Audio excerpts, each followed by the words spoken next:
को बहुत बहुत धन्यवाद, बहुत बहुत आभार कि छात्रों का जो बहुत ज्वलंत मुद्दा जो झारखंड राज्य के अंदर सब कुछ चल रहा है लेकिन नियुक्ति नहीं चल रहा है और नियोजन नीति झारखंडी हित में लागू करके नियुक्ति प्रक्रिया चालू कराने को लेकर के हम लोग लगातार सड़क से पर संघर्ष कर रहे हैं। इस दरमियान में हमारे ऊपर प्रशासन के द्वारा बहुत शोषण भी हो रहा है, अत्याचार भी हो रहा है, प्रताड़ित भी हो रहे हैं।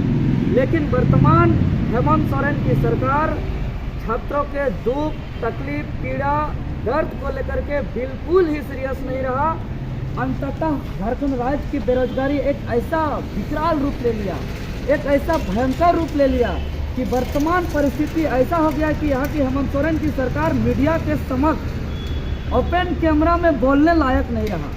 और इसी का परिणाम है कि आप लोग देख रहे हैं कि एक ऑडियो के माध्यम से सर्वे किया जा रहा है और दो सवाल पूछा जा रहा है कि पहला कि जो नियोजन नीति हाईकोर्ट में रद्द कर दिया गया है उसको क्या सुप्रीम कोर्ट लेके जाए, और दूसरा जब तक 1932 आधारित जो नियोजन नीति स्थानीय नीति है और 27% ओबीसी जो पारित होकर जो अभी महामहिम राज्यपाल महोदय ने जिसे लौटा दिया है उसको 9वीं अनुसूची में शामिल होने तक 2016 से पहले नियोजन नीति के आधार पर परीक्षा ले या नहीं ले, यही दो विषय पर गुप्त रूप से गोपनीय तरीके से अपने ही एजेंसी के माध्यम से चोर टाइप का सर्वे कराया जा रहा है।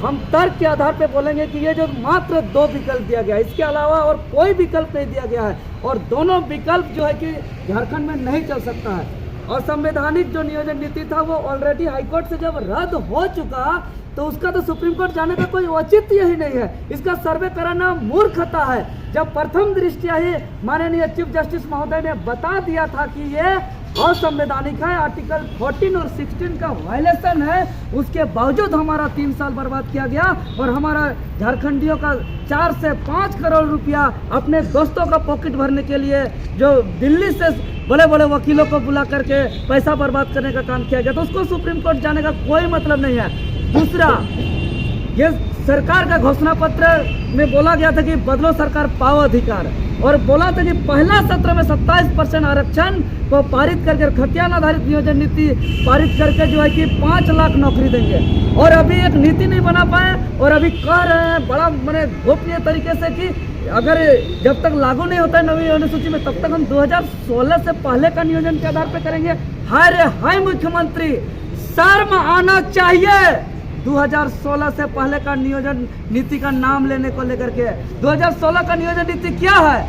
2016 का नियोजन नीति 50% सीट को बांटा गया है। 50% सीट झारखंडियों के लिए और 50% सीट गैर झारखंडियों के लिए, और जो गैर झारखंडियों के लिए होगा उसको कोई कागज नहीं, कोई कटअप नहीं, कोई पेपर नहीं, और झारखंडी जो 50% जो पढ़ लिख के जो सब चीज़ रट लिए हैं, सब चीज़ तैयारी कर लिए हैं, उसको ऑफिस दौड़ना होगा, उसको स्थानीय बनाना है, जाति प्रमाण पत्र बनाना है, तरह तरह का उसको पेपर बनाना है, तब जाके उसको बैठने मिलेगा। हम इसीलिए कहना चाह रहे हैं सरकार को कि आपने जो दो विकल्प के आधार पर जो नियोजन नीति का डिमांड कर रहे हैं वो भी गोपनीय तरीके से, हम सर्वे कराना अच्छी बात है, सर्वे का विरोधी नहीं है, लेकिन ये सरकार अपने ही एजेंसी, अपने ही विभाग का जो सूचना प्रसार विभाग झारखंड सरकार का जो खुद का एजेंसी है, इंटू पिंटू चिंटू का जो देखरेख में और उसके इशारे पे जो सर्वे किया जा रहा है, और यही गुप्त तरीके से किया जा रहा है। कल का दिन में हम लोग को आके बाहर दिखा के बता देगा और बोल देगा कि ओपन फॉर ऑल के लिए ये सर्वे पारित हुआ और उसके आधार पर परीक्षा लेगा। अब बताइए मीडिया बंधुगण, क्या आज इसी के लिए राज्य का निर्माण हुआ था? हम लोगों ने शुरू से बोल रहा था कि ये नियोजन नीति बनाइए और झारखंड हित में नौकरी लीजिए, लेकिन इसको यहाँ का दुख, तकलीफ, पीड़ा तकलीफ से कोई मतलब नहीं है ये सरकार को, और एक साजिश और षड्यंत्र के तहत झारखंड के जो सरकारी पद हैं जिसमें झारखंड के पढ़े लिखे नौजवान को जो तैयारी कर रहे हैं उसको नज़रअंदाज करके बाहर के राज्यों को यहाँ के नौकरियों को बेचने का साजिश रचा जा रहा है। ये बहुत गलत है। हम जान रहे हैं, सब कोई भली भांति जानते हैं, अगर बाहर राज्य के छात्र आएंगे कितना दुर्भाग्य होगा इस राज्य के अंदर।